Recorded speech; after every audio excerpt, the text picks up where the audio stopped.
জয় হিন্দ বন্ধুরা, আশা করি আপনারা ভালো আছেন। আমি আপনাদের বন্ধু এক্স-সোলজার ফিরদৌস মণ্ডল। আজ থেকে 2.5 মাস আগে আমরা একটি স্টুডেন্টকে ভর্তি করি তার বাবার সাথে। বাবা এসআই ছিলেন পশ্চিমবাংলা পুলিশের, বাড়ি হাওড়া। আপনারা তার ইন্টারভিউ দেখেছেন, একবার তার সঙ্গে আরেকবার পরিচয় করে নেব বিশেষ কিছু কারণ, সেটা জন্য ভিডিওটি। তো দেখা যাক। ভাই, তোমার নামটা আরেকবার বলে ফেলো তো। আমার নাম বিশ্বজিৎ তালুকদার। আচ্ছা, পাপার নাম কি? বাবার নাম গোপাল তালুকদার। তোমার বাড়ি কোথায়? বাড়ি হাওড়া। হাওড়া কোথায়? হাওড়া সালকিয়া।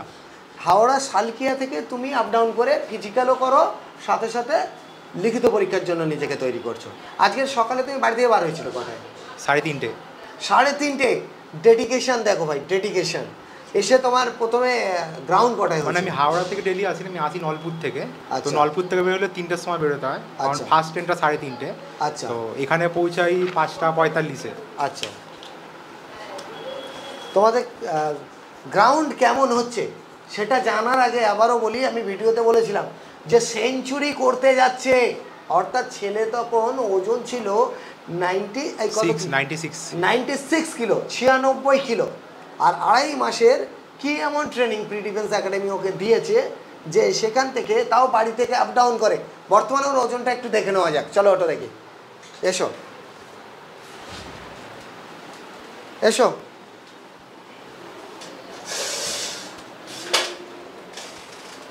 দাঁড়াও দেখি। দেখো, 96 কিলো সেদিন ছিল, আর আজকে দেখো 80 কিলো। ব্যাপারটা বুঝতে পেরেছো? 80 কিলোতে এসেছে, অর্থাৎ 16 কিলো কমে গেছে। আয় বাবা, এইবার বল কীভাবে তুই 16 কিলো কমালি? তোকে কি এমন প্রি ডিফেন্স একাডেমি ফর্মুলা দিয়েছে বা হেল্প করেছে? একটা বিষয় বলি, ও কিন্তু রেগুলার, ও কামাই করে না। ওর পাপা ভীষণ সিরিয়াস পারসন এবং ও কিন্তু ভীষণ সিরিয়াস। এবং আনন্দের সঙ্গে বলছি, ছেলে সবেমাত্র 2.5 মাস হয়েছে, রেজাল্টটা আমরা সবাই দেখব। আর সাথে সাথে আমরা কিন্তু মিষ্টি পাবো তো? Yes sir. কে এসএসসি জিডি হয়ে যাবে তো? এসএসসি নাম্বারটা একটু 5 মার্কসের একটু কম আছে। না, এর পরের যেটা পরেরটা স্যার কনফার্ম, পরেরটা কনফার্ম আছে। বুঝতে পেরেছো? আমার কাছে তো সবে 2.5 মাস এসছে, আগেরটা সম্পর্কে তো আমি বলতেই পারবো না, আমি পড়াইনি। যেটা আমি পড়াচ্ছি সেটা নিয়ে বলবো। তোমার ফিজিক্যাল ট্রেনিং কেমন হয় তোমার ভাষাতে তুমি বলো। ম্যাম সপ্তাহে অনেক হার্ড ওয়ার্কআউট করায়, আর যাওয়ার পর ফার্স্টে ওয়ার্ম আপ করাবে মোটামুটি 17 থেকে 20 পাক। ফার্স্টে আমি যখন নতুন ছিলাম তখন 6 থেকে 7 লাফ করাতো, তখন কষ্ট হতো অনেকটা। এখন মোটামুটি 15-16 পাক করে নিই আরামসে। তারপর রিসেন্ট সপ্তাহে একদিন 5 কিলোমিটার করায়, 1600 মিটারের টাইমিং নেয়। তারপর এক্সারসাইজ করে, পেটের ব্যায়াম, এইগুলো করায় মোটামুটি। তুমি স্যাটিসফাই তো? হ্যাঁ, অনেক হার্ড, ম্যামের ওয়ার্কআউট অনেক হার্ড। আচ্ছা, আজকের টোটাল তোমার কতগুলো ক্লাস হয়েছে? সকালে ফিজিক্যাল হয়েছে? সকালে ফিজিক্যালে আমিও গিয়েছিলাম, আর ও দেখছিলাম তখন ফিজিক্যাল অলরেডি স্টার্ট হয়ে গেছে। তারপরে ম্যাডামও ছিল, মানে আমরা দুজনেই ছিলাম। আচ্ছা, ক্লাসে আজকের কতগুলো স্যার, মানে কোন কোন সাবজেক্ট করালো? টোটাল 4টে সাবজেক্ট হয়েছে। জিকে হয়েছে ফার্স্টে, তারপর রিজনিং হলো, ম্যাথ হলো, আর এখন জিকে ম্যাথ এক্সাম নিল। পরীক্ষা নেওয়া হলো। আমরা কি পড়াচ্ছি সেটার জন্য তো বাচ্চাদের দেখার প্রয়োজন আছে, তো একটা পরীক্ষা নিলাম।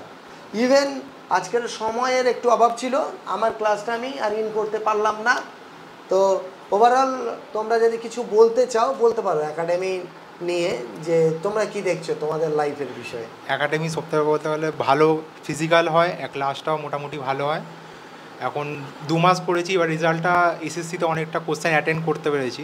এবার ম্যাথটা একটু প্র্যাকটিস করতে হয়, ম্যাথ আর রিজনিংটা করলে আই থিঙ্ক এক্সামটা ক্র্যাক হয়ে যায়। ও খুব অল্প দিন এসেছিলো, আমি শুধু সেই সময় ওকে গাইড করতে পেরেছিলাম, আমি কিন্তু পড়াতে পারিনি। আবারও বলছি, সামান্য দেখিয়েছিলাম, যে গাইড করেছি, পড়ানোর সুযোগটা আমি পাইনি। এবছর যে সুযোগটা পাচ্ছি।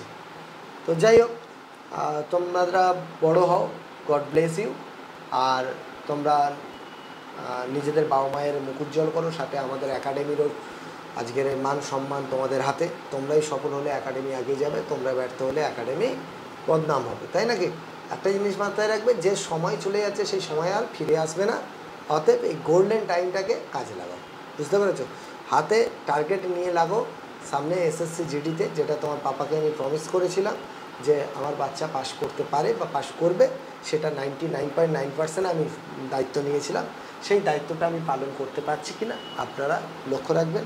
আর ওকেও বলবো, এখনও বহু বাকি আছে, কোনো রকমভাবে পড়ানোর জন্য কামাই করে ও তো প্রচুর একটা বড় হেল্প পেলো। একটা মানুষের শরীর তো স্বাস্থ্যই সম্পদ, তো এর থেকে আর বড় পাওনা কী আছে? বাকি তো সফলতা এমনিই আসবে, কারোর একবারে আসে, কারোর দুবারে আসে, কারোর আরও বেশি এক্সাম দিতে হয়, কোনো অসুবিধা নেই। লক্ষ্যমাত্রায় পৌঁছানোটাই সফলতা। তো আমরা চাইবো আমাদের বাচ্চারা যাতে লক্ষ্যমাত্রায় পৌঁছায়। ভালো থাকবেন, সাথে থাকার জন্য ধন্যবাদ।